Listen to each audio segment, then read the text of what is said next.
This podcast is brought to you by Tri Coaching, where we help triathletes and cyclists like you train smarter to race faster. I'm your host, Jordan Donnelly, and on my left is former Australian Ironman Champion and head coach of Tri Coaching, Gerard Donnelly. So you've decided to do another Ironman. What do you need to do between now and then to best prepare yourself? It's common that once the dust settles after your race, once the pain subsides, as triathletes, we can't help ourselves but think, I want to do it all again, which in the case of an Ironman, I don't know why you would ever say that, but it just happens to be the case. So if you are going to sign up, if you are going to brave the race again, how would you like to hear the exact breakdown of what you should be doing to rest up and prepare yourself to be fitter, faster, and stronger for the next race?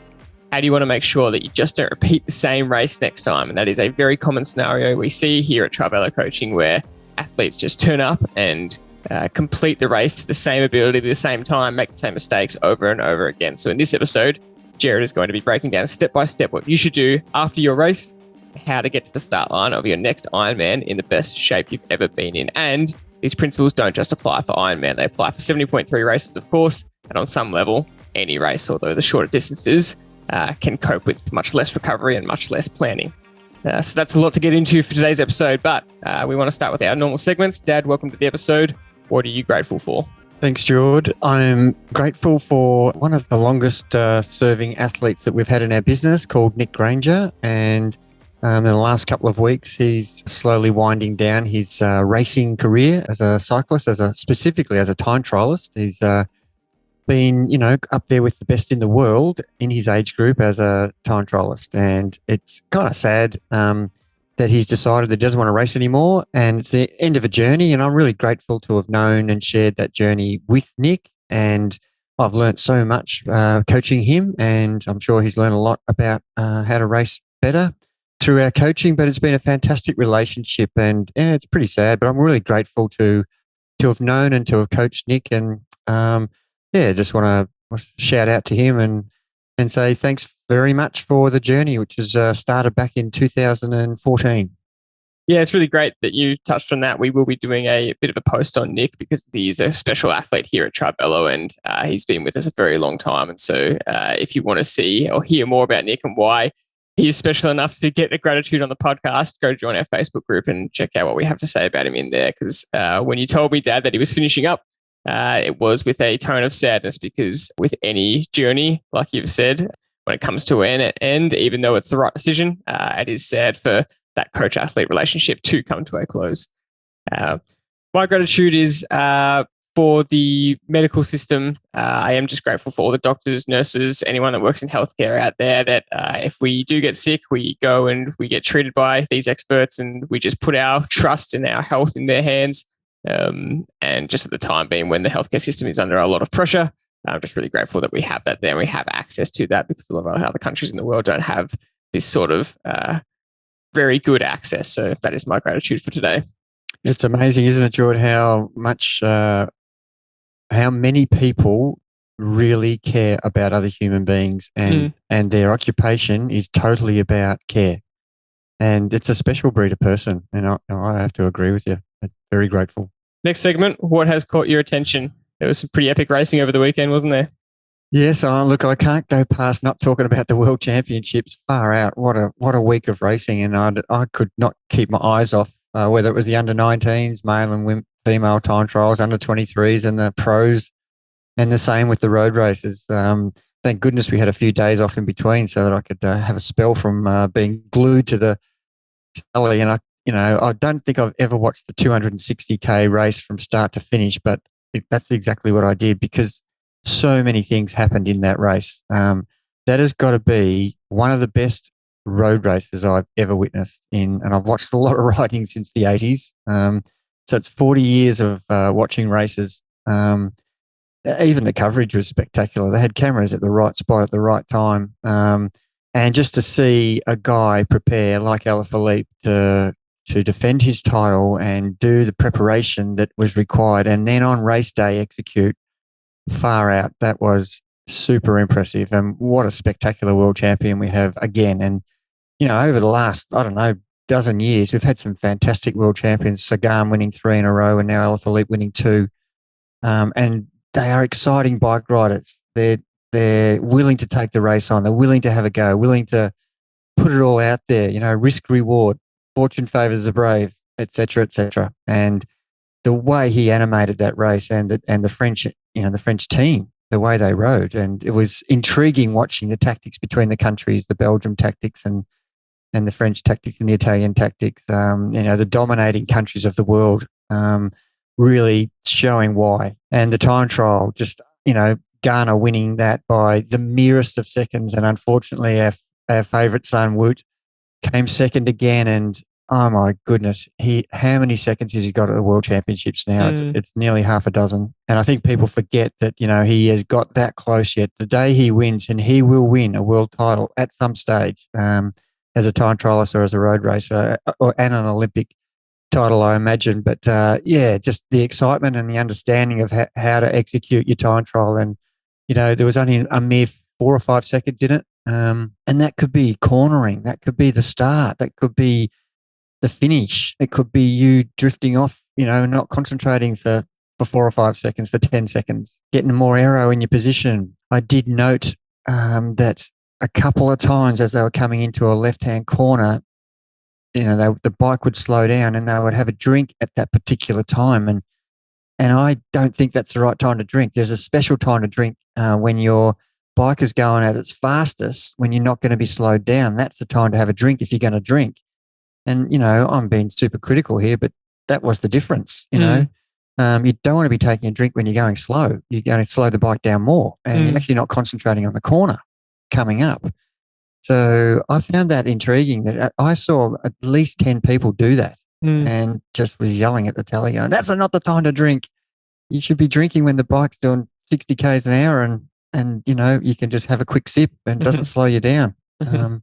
So stuff like that. It was just intriguing to actually witness, cycling at its best. And I think I sent you a little clip of the post-podium celebrations that Alaphilippe got down off the stage, and I went to the front of the stage and put his hands and started the slow hand clap that progressively got quicker, and 5,000 Belgians joined in to celebrate his victory. They love to cheer on a champion, whether he's a Belgian or whether he's French. It was really fantastic. The sport is just, it's in a really good position. The crowds on the day were as good as you've ever seen in any race. So you almost say better than the Tour de France crowds, which is something big to say, but it was just absolutely wild, the atmosphere. On the Alaphilippe note, I wanted to ask, did you think that this is why I found his race so impressive, is that he didn't just win it off tactics, which there's nothing wrong with that. So much of bike racing is about tactics, but the French really just rode the other riders into the ground a bit with their attacks. And he just had to be mentally tough enough and strong enough to attack when it was hurting most. And I feel like that's how he won, because the other riders were, there was a lot of good tactics going on, but the other riders just didn't have the legs when they had to go. And Alaphilippe also was in as much pain as them, but he just put his head down and buried himself when he was already hurting the most. Yeah, and he had to attack 3 times, and we talk about burning matches, and that last attack was his last go at it. And the first 2 they got back on, and everybody thinks, well, that's it. Well, no, he was on his knees. There's no doubt, but his mindset was, I've got one more, and those guys were probably in equally as much pain as he was, but he had the better mindset, that, in my opinion, and he had the will to win. And the other guys definitely had the will to win, but they weren't willing to risk another go and potentially blowing up. And I just thought that was outstanding what he did. That third attack that he did was the clincher, and he still had to time trial from that point on to the finish, which that wasn't easy with 4 guys chasing you, and then a peloton of another 16 chasing them. So he used tactics like, he raced the motorbike ahead, up the hill. I'm sure he was using the motorbike not to cheat, but to act like that's another rider. I'm chasing you. And he's very clever like that. I just think he's an all-rounder that we haven't seen for such a long time. He's rivaling Sagan. I really can't wait for his next year. I feel like he did so well to win the world champs last year off the back of an incredible season, but because of everything that happened with COVID, just the race changes, the schedule changes, he didn't quite get a good crack at the whole year as a world champion. Everything was a bit out of place. He wasn't quite in form for a lot of the races he would have loved to have been. So I'm really excited for him to have another crack. And he really respects cycling and wants to do the world champion jersey proud. And I was talking to a Travello athlete about him who said that, you can tell he loves cycling because whenever he gets one of these jerseys, the yellow jersey in the Tour de France or the world champion jersey, he buries himself for the jersey. And that's that respect. So I'm keen to see how he goes over the next year wearing the rainbow jersey once again.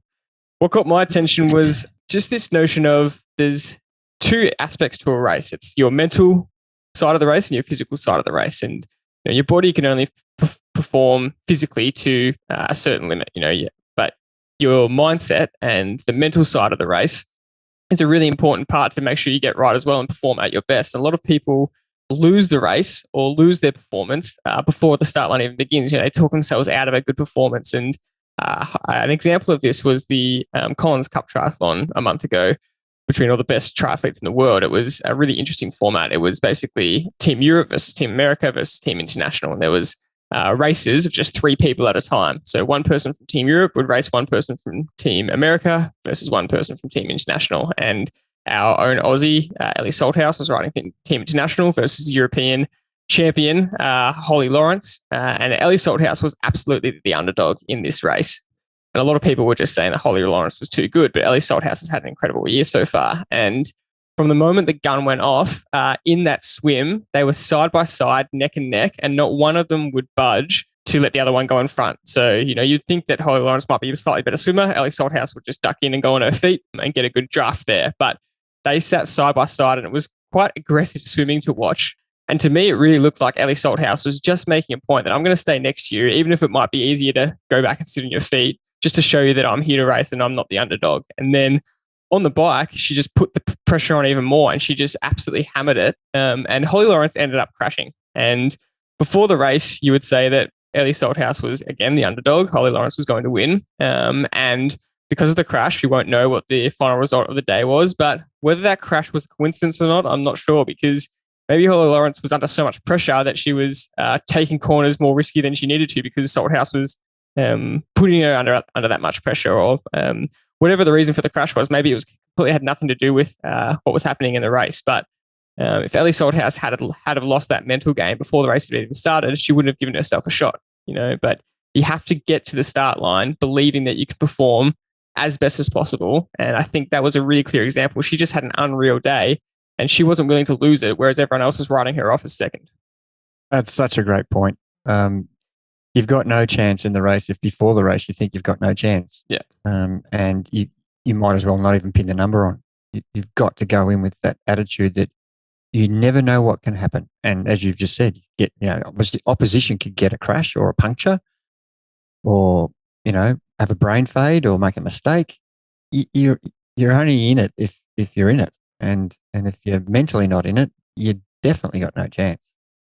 Yeah, it was a clear example to me, and I think we also experienced it when we do these Thursday night Travello Zwift races where you're racing on Zwift. You can't actually see anyone else, so on the screen it might look like someone's riding really well, but they might be on their limit. So you can't mentally write yourself off thinking that you're stuffed, because they might be 1 second away from blowing up, and the fact that you can't see them just adds a really interesting dynamic to the race where you've got to try and be mentally tough enough to not let yourself lose the race mentally before someone else beats you. That's such a great point. And I really, I'm kind of, 40 years of racing bikes, I can tell people around me what their body language is. Their breathing, the way they're pedaling, their cadence, the way their body's rolling on the bike. If they're struggling, I can see it in their body language. I can see others who are not breathing, who are looking like they're doing it easy, and they look, they're the ones I've got to watch. On Zwift, because it's an avatar, I have none of those sensations coming back to me. So I have no sense about what's happening. And you're right, you just never know what's going on in people's minds, regardless of the way they're physically riding. So it's a really good mental battle. And, those Thursday night races being a handicap for those who don't know, you've really got to turn yourself inside out a lot of the times to keep up with the group that you're riding with. And it feels like they're all riding strong and you're struggling. But when you talk to the others in your group after the race, they've got the same feeling. Oh my God, I just had to hang in another minute there. Otherwise I was going to get dropped. And that's interesting because you don't see that feeling on a game, on a screen. Whereas in real life, you get those cues from what you see. And for those who've done, lots of cycling races, that is one of the biggest advantages to understand what's going on around you, to focus your mind on who looks strong and who's actually going to be the danger to you in your race. And that's in a cycling race. And as a triathlete, if you're running side by side at the last leg, you can tell by the breathing. You can tell by if you just put a surge in, whether they go with you or whether they lose a meter, et cetera, et cetera. There's so many things you can do to test the water. It's a great point you bring up that, you just never know what's happening in other people's minds. Yeah. All right. Without further ado, let's get into today's topic, because it's a ripping one, because we want to try and show you and tell you how exactly you should plan out your year if you've signed up for another race. So let's just take the scenario where, Dad, the race is finished. You, at some point in the next half an hour to 24 hours, you decide that you want to go again. You get that endorphin rush. You get that huge fulfillment release from the incredible experience that the race has provided. And then you want to go again. You want to experience it all again. You forget all the pain it took to get there. You forget the pain that you were feeling in the middle of the race, and you sign up again. So from your perspective, what's the first thing that you need to do?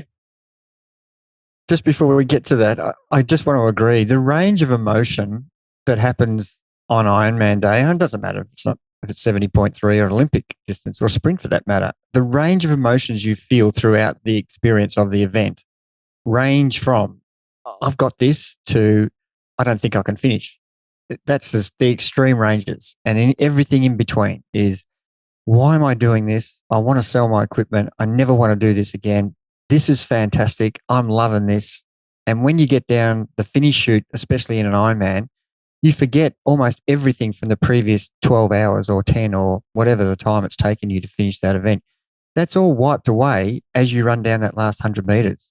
And then you're deciding in your mind, that's it. I'm never doing this again, or I can do better than this. I have a real sense that wasn't my best effort, and I know now what it takes, and I'm going to train differently. And I think that's the question that you need to ask yourself. Almost instantly, the post-race analysis. If you've had a horrible experience, I am still amazed at the amount of people who re-sign within a day or two for their next event. And that thought process that going through their mind is from, that was just so hard. I don't know if I could ever do that again. I don't know if I could put myself through the training or the actual day where, I started at 7 a.m. and now it's, 7 p.m. and I'm still out here doing this race. That's how difficult it is. And you go through such a range of emotions. So the post-race analysis is unbelievably important to really find out and ask yourself, why am I doing it? And should I be doing it? And if you can answer those questions, because I love doing this and I want to experience an improvement, then you should be doing it. But don't do it the same way unless you've had an unbelievably great outcome. And as you and I know, there'd be very few people in the world who'd say they nailed an Ironman. And I'm included in that. The only one race that I know was the race that I won, I suppose, and I still made mistakes, plenty of them. So, they're examples of what you should be thinking about post-race. And it's hard for you to think like that. The emotions are so scattered in your brain, and you just don't even know what to think about. And but when it's raw, that's the time to really ask yourself the serious questions. If I'm going to do it, am I going to do it properly? Not saying you didn't do it properly last time, but am I going to give myself the best opportunity to get the best outcome next time? Or am I going to repeat the same things that I did in the preparation and in the actual execution of the event on the day? So let's break that down, because what you said is so true. There's such a wide range of emotions happening. There's just a lot of things. You could be focusing on the best parts of the race, the worst parts of the race. Regardless, you've decided to sign up to an event sometime in the next 6 to 12 months to redo it, to re-go through it all again. And most people skip that key word that you just used in there, and that's post-race analysis. So most people go, right, what training program do I need to do to start for next year? But while it's all very raw, you do need to sit down and do that post-race analysis, don't you? And what are you looking for in that post-race analysis? You're looking for things that want to get you better next time. And if you don't, ask yourself, how did I swim? Did I get on and travel in the right direction? Did I prepare myself well enough? Was the swimming training that I did good enough for the race? And, then, was I fit enough in the swim to not be so tired that I could actually ride the way I want to ride? Ask yourself those in-depth questions on the bike. Did I have the right power number range to ride at? Was I riding at a power that was too high? Was I fit enough to ride that power for the whole day? Had I practiced that power number that I chose enough in training? These are very specific questions. If I ride this power, can I run the pace I want to run? Have you practiced that in training? Have you done enough strength training in running so that you are strong in the second half and don't fade? There's so many in-depth, detailed post-analysis questions that you need to be asking, like I've just gone through. And if you avoid those detailed questions, then you're still not doing your post-race analysis properly. Because how often would people have an incorrect view of how the race went until they do the post-race analysis? How many times do athletes come to you and say, I raced like crap, and then you do the analysis with them and it turns out they weren't too bad. Or the opposite, they thought they did really well and they might have gotten a good result, but you look at the analysis and they actually executed really poorly.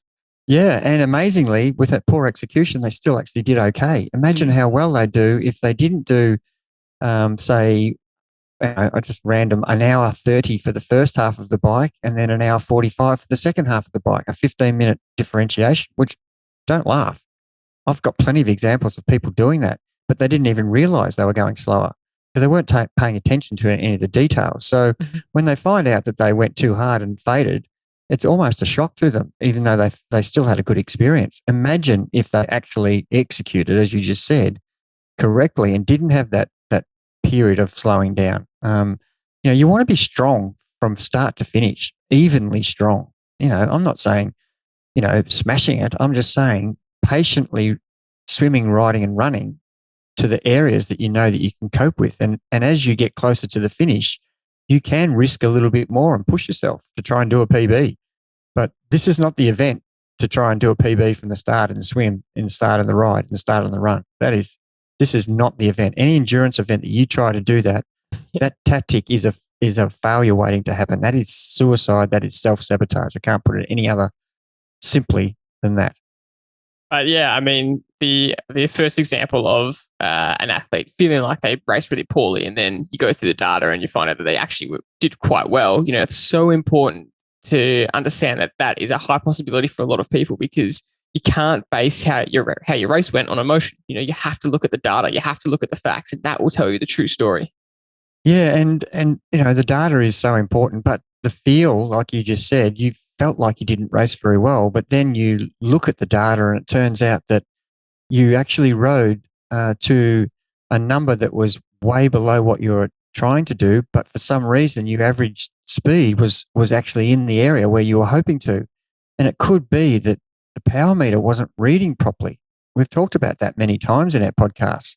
So you could be getting fed back incorrect data. And that's why it's good to have lots of data feeding back to you so that you can relax and put your mind at ease that, okay, I'm averaging 30 Ks an hour, even though my wattage is telling me I'm 30 watts lower than the range.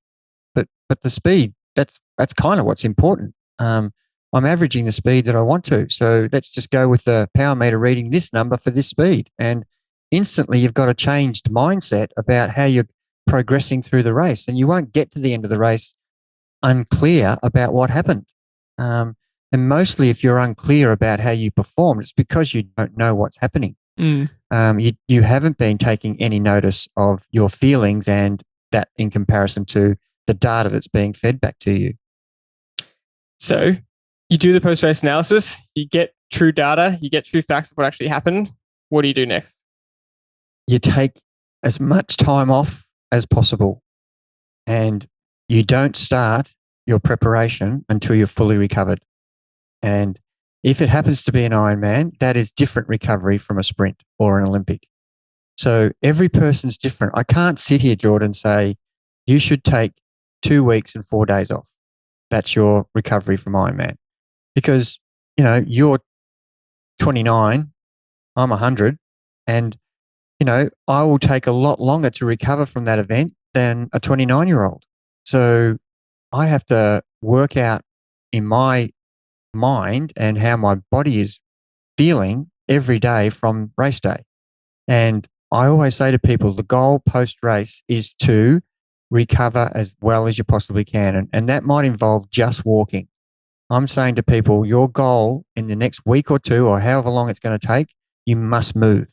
You must move with no intensity, but you must move every day. For those people who sit in an office desk and they go back to work on a Monday morning after doing an Ironman on the Sunday, and that does happen, the worst thing you can do is sit there for 8 hours. You need to be getting up, as often as you can and moving around and rehydrating yourself. And that may take 2 weeks. It may take 3 weeks. You've got to listen to your body and don't start with any specific structured training until you actually feel mentally ready and physically you're not actually still struggling. I've seen many examples of marathon runners who've underprepared for the race, performed shocking, just done it as a bucket list, and then they can't walk for literally 6 weeks afterwards. They've got no chance of doing any running for minimum 6 weeks because they're that sore. Joint soreness, muscle soreness, possibly blisters. Mentally they're absolutely shot. So the recovery is the first thing that we really want to concentrate on post race. And in that recovery period, use that to do your planning. Find out when the next race, the next A race is, the next Ironman, if we're talking Ironman. When is that event? Is it in a year's time? Is it 6 months? And then, absolutely think about what you're going to do differently, but that you wished you had done immediately post-race, the event you've just completed. Okay, so there's a lot to unpack over the next 6 months or 12 months, because how do you approach a year-long program? Let's say that the Ironman is somewhere between 6 months away or 12 months away. More likely, it's 12 months where you want to do the same one again. Do you just start day one, a year-long program, building all the way up to that A race? Is that the best tactic? What should you be focusing on? How do you approach a year? Yeah, and look, that could well be a good tactic for person A, but we've got, 3,000 different variations of person A. So there is not one fit for everyone. So you want to make your A race the one that's the big picture, the one you're going to target for the entirety of that program. But along the journey, if it's going to be a year, as the example we'll use here, you really need a lot of stepping stones in between, a little mini goals. And we call them B races or C races. And what is the difference between an A race and a B race and a C race? Well, mainly the taper. The A race, we want to actually shed as much fatigue before the big race as possible, whereas the B or C races, we're not entirely focused on the outcome as much as we are the practice of the B race, learning how to execute. And therefore, if we taper too much to shed our fatigue like it's an A race, then we're losing fitness on the journey to our main A race. So that's why we don't spend as much time tapering for the B races, so that we're not interfering with the actual ultimate goal, which is the A race. So yes, we need to pick the race. And if it's 6 months away, then, you need to think about, a lot fewer events in between as compared to a 12-month journey. And, for an Ironman, it is so much more important to get a longer program structure than, we still see people, applying for a 12-week or a 16-week Ironman program, which, that's okay if you've been training for a year at a really good level. And I'm not talking about fast or slow. I'm talking about, the preparation level that you've been doing, endurance, running and riding and swimming, that's similar to what's going to happen on race day. If you're someone who signs up for a 12 or 16-week program and the longest time you've swum is 1,500 meters for a 3.8K, and the longest ride you've done is 60K for 180K, and the longest run you've done is, 15K for a marathon, well, you're not going to have a good outcome. So you've got to give yourself absolutely enough time. And again, it depends on what type of athlete you are, which if you come to me and you've already done, 650, 160K rides, and you've already ran 30K and 35K, and you've swum up to 3.8K many times, you're in a different position to the other person I just described. So, 16 weeks could be okay for you to get to your race ready phase, which is skipping all of the things that we would like to, I suppose, have control over you as your athlete to help make sure that you get your fitness where it should be. So then you can actually start building properly. And because the base period is the fitness building period, you still improve your fitness and build your fitness during the build period and the race ready period. There's no doubt about that. But you set it up in the base period. So without that sort of structure, I'm trying to help someone. I'm not entirely sure about what fitness they've got. So we'll go through the phases in a second in terms of the step-by-step, how to approach it. But just mentally, is a year too long to be sticking to a training program and to build up to an A race? I would say yes, if that's all you were going to do is just train and prepare for that one event. And that's why I said, 5 minutes ago, that we do need stepping stones along the journey. A, to make it interesting. B, to give you goals to aim at. C, to find out where you're tracking. And obviously D, to practice all about racing. Every time you step on the beach to do your next race or put a number on for whatever sport you're doing, you are getting another opportunity to practice race execution. And in the more times you do that, the better it'll be on the day that it counts most to you, and that's the A race. So I'm a big believer in racing as much as possible within reason, and having enough recovery between the B races or the C races before your A race. So we get asked a lot, can I do this race, and this race? And I'll say, tell me the dates. And if they're spread out enough, I would absolutely say, yes, you should be doing all those races. But be aware that you won't be at your best 3 months out, 2 months out, 1 month out compared to what you'll be when you've peaked for your A race. So as long as you understand that mentally, and you've got that in your mind that, I still want to practice my execution, but it's not necessarily about the racing fast and doing a PB. And if that happens along the way, then fantastic. But not being fully tapered, that shouldn't actually happen. You may be improving from 1 month to another, but it may not be your best ever performance in a B race. Let's go through the specific phases then. So you've done your post-race analysis. You've taken 3 to 4 to 6 weeks off, wherever it is, to recover, and you're ready to start training again. What are you doing with an athlete in this first block? What is the goal? What is the purpose? What are you trying to achieve? Well, with every build and taper and race ready event, you got yourself to the highest peak level of fitness you possibly could. And then with the recovery, you're slowly trying to rid the body of fatigue. And as you rid the body of fatigue, the only way to do that is to rest, and therefore your fitness also drops. So just as we know, when we improve our fitness numbers, fatigue goes along with that. So as you train harder, fatigue is being carried along. Your fitness improves, but you are getting tighter. The same thing happens on the other side. When you're trying to reduce fatigue by resting or recovering, your fitness drops. And it doesn't drop at the same rate as fatigue, thank goodness, but it does slowly drop. So to expect that you can resume your training program at the swim pace, bike power, and run pace that you did 4 weeks ago or 2 weeks ago, whenever the event was that you've just completed, you should not expect to start training at those numbers. And I wouldn't want you to, because we don't want to be training at our peak numbers 8 months out, 12 months out from our next event. We need to give our body and our mental side of our training an easier progress with patience and a really good period where you're not stressing your body like you would the race ready phase, where it's all about short, high intensity, getting the body really primed for a big race. So we want to actually slow it all down, calm it all down, and just start to build the fitness again and not get the fatigue so high that you are actually going to burn out. And they're really key important things to remember, and reducing the risk of injury as a part of that. So our actual goal is to start to build in this, what we have, it's a generic word, the base period.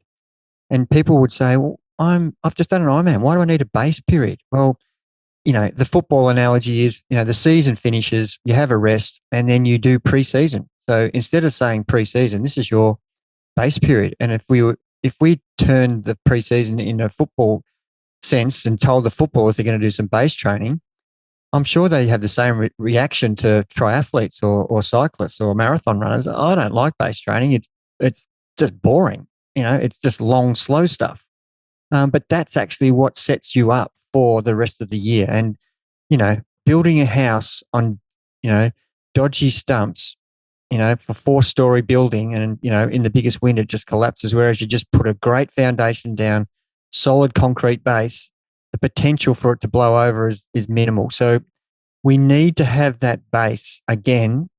That's not going to cause anything but building the fitness. It's not about pushing the intensity too much. You should be pushing the intensity to what your level is. And we would test you straight away to see where you are from when you finished your race. And then train to those numbers.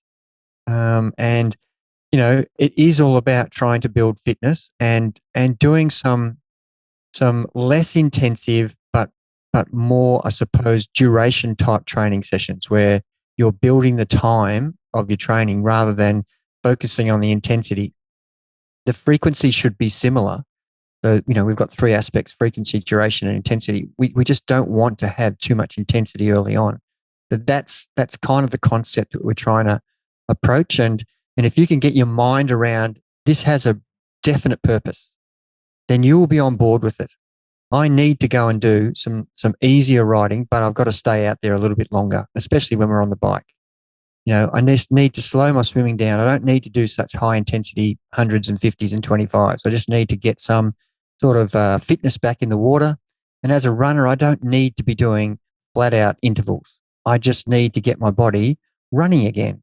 And limit the risk of injury. You may have carried something out from the previous event, and this is the opportunity to just get your body adjusted to the rigors and allow it to absorb what's going to come in the next 6 months. In terms of the enjoyment factor, is this a period where you actually could get a little bit more enjoyment because there's not as much pressure on the program and you're so far away from the race, so you've got a bit more flexibility to maybe do a variation of sessions or even some little races or challenges that you might not do when it comes to the pointy end of the program? Oh, absolutely. And I enjoy this period more than anything because, we do train hard.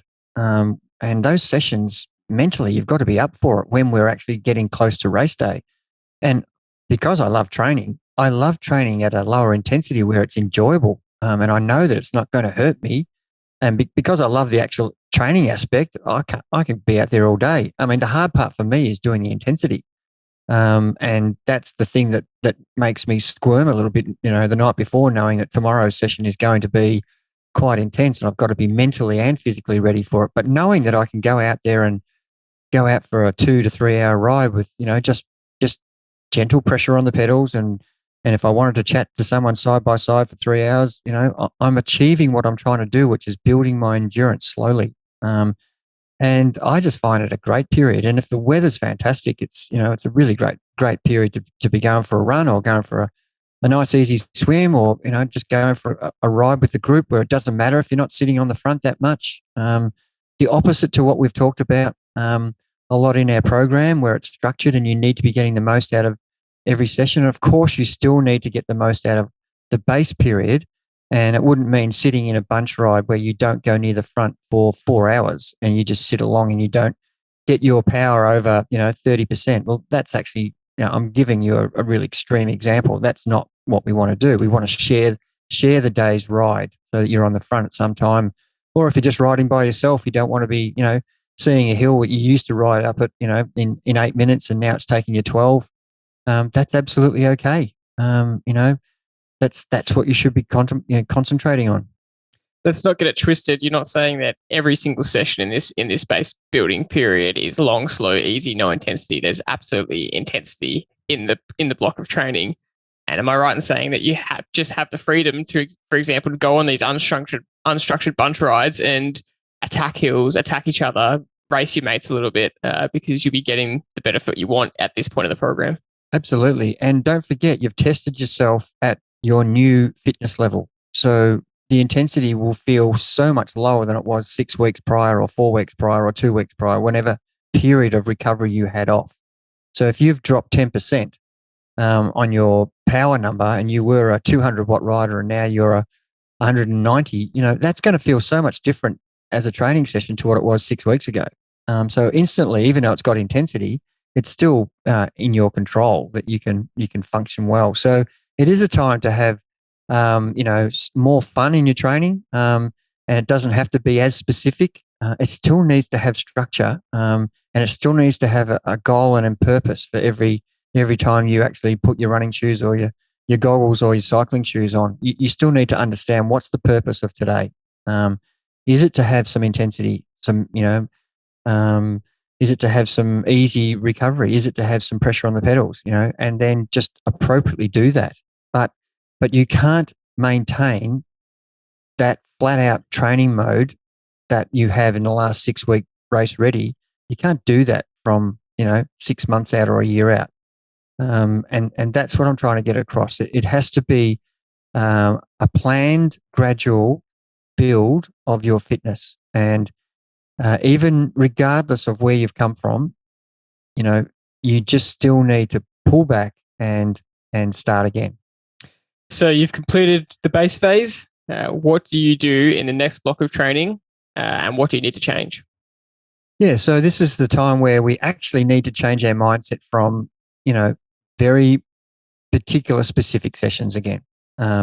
And we're still building our fitness. That's why it's called build. We've got a really good base. Our fitness level is where we want it so that we can actually do some training with intensity, and we can recover from it. If we did the build phase without the base phase, we would not recover from the hard sessions as well as we could if we had the base phase under our belt. And why does that affect us? Well, it affects the next day, that you can't actually hit the next day's training because you're not fit enough. And then it affects the next day. And all of a sudden you're getting really tired in the middle of a block instead of getting tired towards the end of a block when you're about to have a recovery period. So you don't actually hit the targets of the build phase where you want them to be.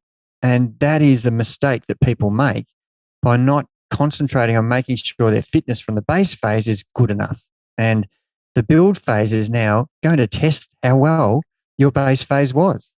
And at the end of the day, if you find yourself struggling straight away with the intensity sessions and you can't back up, then I would be instantly saying you haven't done enough base. And I don't want to glaze over the build period too much, but in terms of the freedom and flexibility to race in this period, is this where you can still keep including B and C races? This is the time where you want to, because you don't really want to do a lot of racing in the base phase. You want to just concentrate on not stressing your body with race-like activities. I would say as soon as you leave the base phase, then it's time.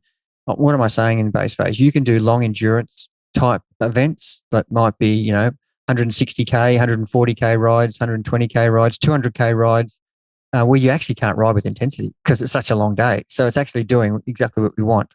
Whereas now in the build phase, you could be doing some 60K races here as a bike rider, or you could do some short brick sessions, 40K 10Ks or 60K 15Ks or 90K half marathons as part of your build, so that you're instantly getting your body to rethink about, oh yeah, this is what I'm training for.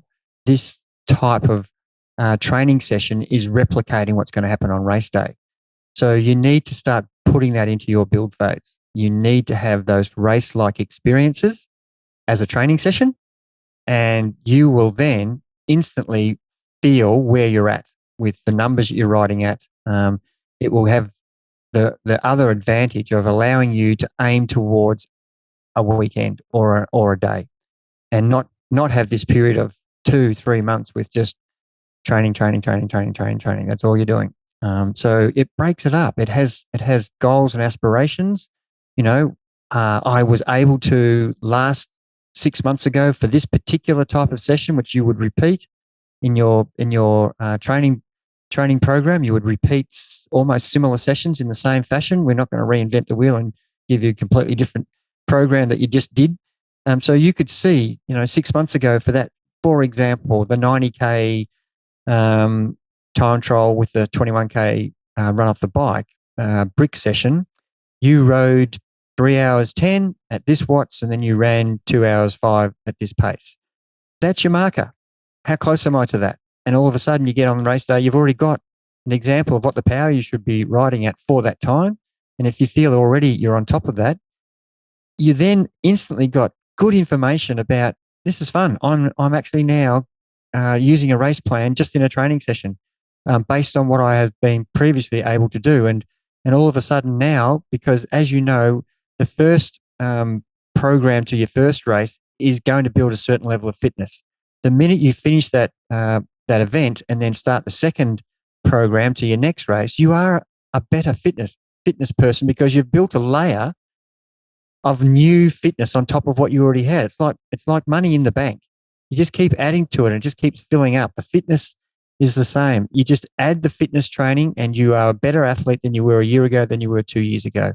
Layer upon layer of building fitness enables you to, come these days where you're doing, for the example we're talking about, a brick session, you can cope better with that power and ride a faster average speed and get off and run a faster pace, providing you've been consistent and you've done the base training. So there are lots of good opportunities in the build phase to practice what's going to happen on race day, but the main focus is to still continue to build your fitness and train with intensity that's progressively getting higher than it was in the base phase.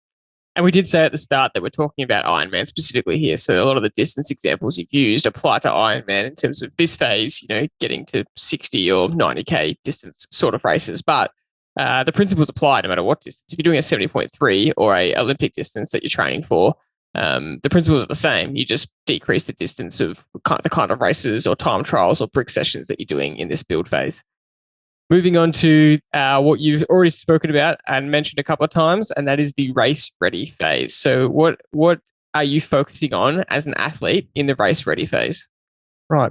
Once we agree that we've finished our base and build phase, the next phase is actually the fun part, because you are absolutely concentrating more on very specific race style type training sessions where we are practicing every week what we think we can actually do on race day.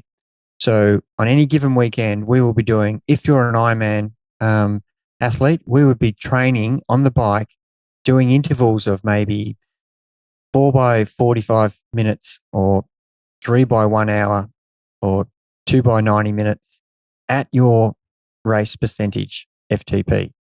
And then when you come to do your race plan, just before your race day, you have all this data to go back to. What could I do for 3 hours? Could I hold 75%? Could I hold 74, 71? And you have an instant idea of what you're capable of doing.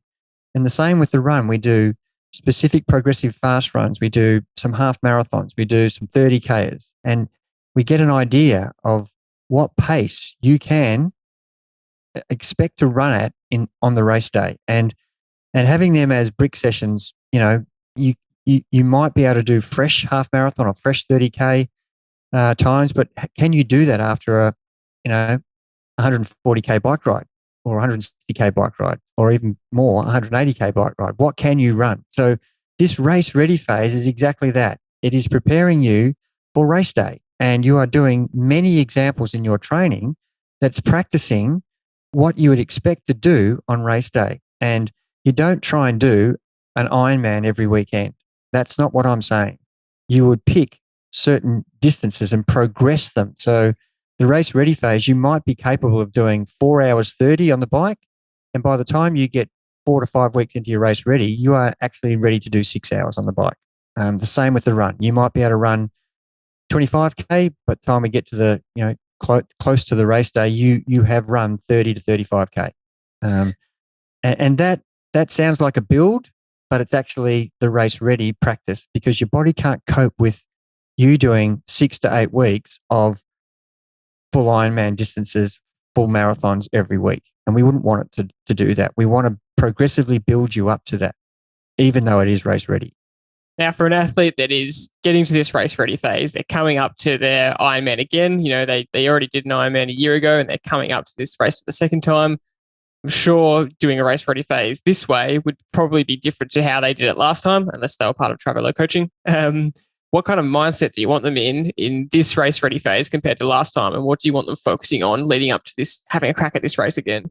Yeah, and that's the time in this race ready phase for you to absolutely go back to your post-race analysis of what you did on that day previously.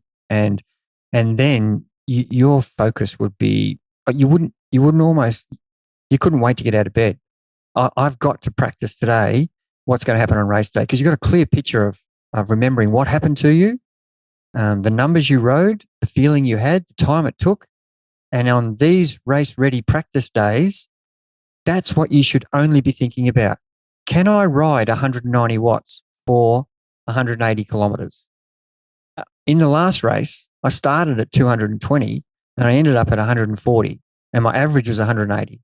If I started 180, can I sustain that? And I've got to practice this in my training right now.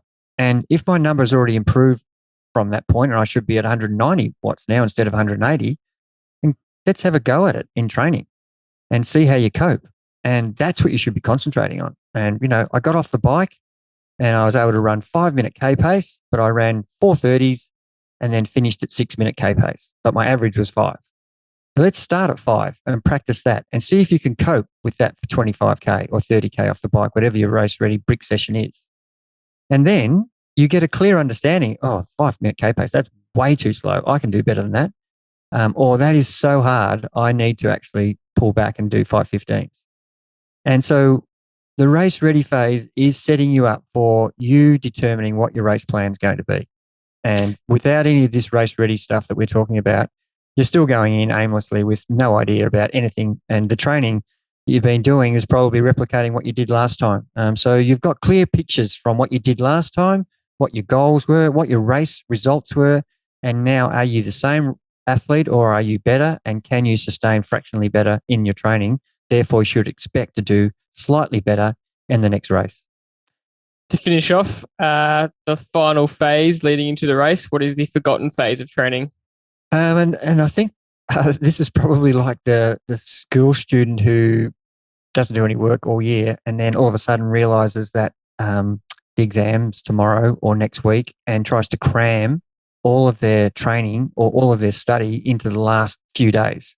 And instead of recovering and tapering, they're actually training harder than they should be. And anybody who underestimates the value of recovery and taper doesn't understand the concept of fitness and fatigue. And what do I mean by that? We've talked about it many times. As fitness builds, fatigue builds. So when we start to recover just before our race day, we are going to admittedly lose fitness. And we know that. And we're quite happy and understand. And in our mind, we've resolved that. But we are massively reducing fatigue. So you will be in the form of your program's life. So if it's a 6-month program, this will be the best form you'll ever be in because your fitness hasn't dropped that much from when you started your recovery taper, 2 weeks or 10 days or whatever suits you better. And there's no one fit for everybody, but we like to think that it should be around that 2 weeks period. You do test yourself in that period to see what your updated, most recent swim speed, power number, and run pace is so that you can helpfully put that into your race plan.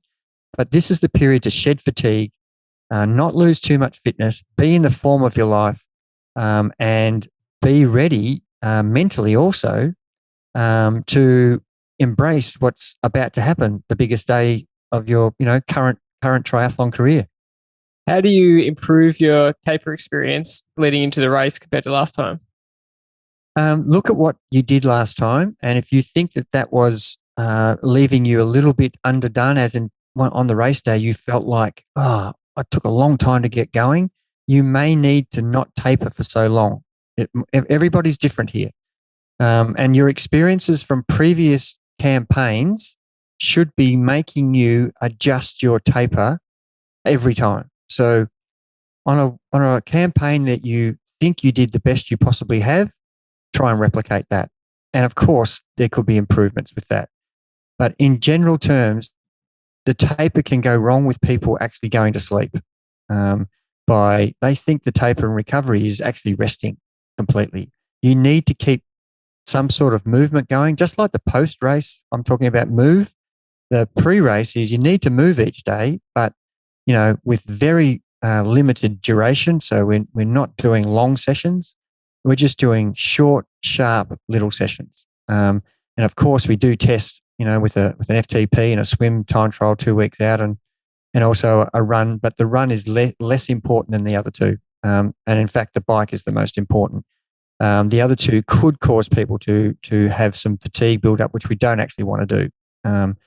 So it is really important that you keep training, but it's at a different volume. But there's still some intensity there.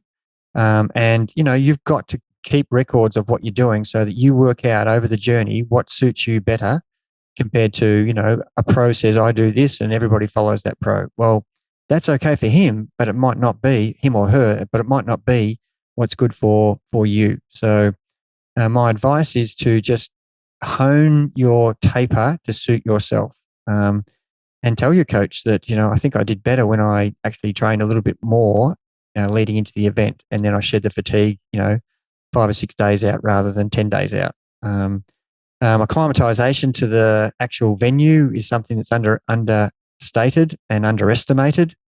If you're living in Tasmania and you go and do an event in Cairns, you probably need to spend a little bit more time in Cairns pre-race than post-race. So that your body gets a chance to adjust. And we've talked about that a lot. Going from Melbourne to Kona is a great example where it's, Melbourne winter training to Kona, the hottest place on earth to do an Ironman.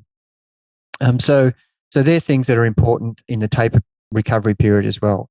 And once you've got your power numbers and you're happy with your data, don't keep testing yourself to see if you're still okay after 4 or 5 days. Just have confidence in the fact that you're ready. Don't go, as I saw many times on a Leahy Drive in Kona, 2 days out before the Ironman, guys doing flat out intervals as a runner, up and down in the middle of the day, in the heat of the day, pushing themselves, sweating like, nobody's business and looking fantastic. But I would love to have seen how they actually went in their event, seeing that they'd done their race probably 2 days out before the event. So the taper recovery period is crucial and key to the final tick of the box so that, come race day, you should feel unbelievably fantastic. And at the start of the race, you have to slow yourself down all the way through this event. Slowing yourself down is going to be the key to getting a good outcome because you feel so fresh. And that's what the taper recovery phase enables you to do. And this is where the biggest mistakes are made because you get sucked into thinking, I can go harder. But don't disregard the data that you've trained to and trust it. And as you progress through the race, then it's time to actually push yourself a little bit harder in knowing that you've got it in control. It's a really great summary of an entire plan and process, a lot of tools that you can use to have a better campaign for a second Ironman or a time when you're going to do a race again. Just from an athlete perspective, Dad, in summary, what are you saying to yourself? What are you doing differently mentally to tie this all together to make sure that come race day the second time, you're having a better experience? Yeah, my main goal is this is what happened last time, and I'm going to improve on that. That is my total mindset from the minute I crossed the line in the last race. I'm already planning how I'm going to do it differently. Aspects of my training, aspects of my preparation, taper, and execution. They're all things that I am wanting to improve on. So I'm not just going to repeat exactly the same things. I'm going to, push myself in areas. And that's what I'm thinking about during my campaign. this is an area I think I was weak in. I didn't have a good second half of the run. I need to go and do some more endurance in the hills. I'm thinking about those things. What can I do that's going to enable me to get a better outcome? Did I do enough strength and conditioning? I'm going to spend Mondays and Fridays now religiously for the next 6 months doing that. Did I get myself enough foam roller? Did I get enough sleep? These are all the things that I'm going to try to do differently, so that I just don't wake up and repeat the same thing and expect a different result, which is, as we say, the definition of insanity. That's a great summary. And if you are doing another Ironman, if you're doing any other race, use these principles and use them to your advantage, because like you just said, there's no point repeating the same race year in, year out, or getting the same result. So hopefully this has helped if you are doing another Ironman, how to set up your next year of training. That's it for this episode. Thank you very much for listening, and we'll see you next time.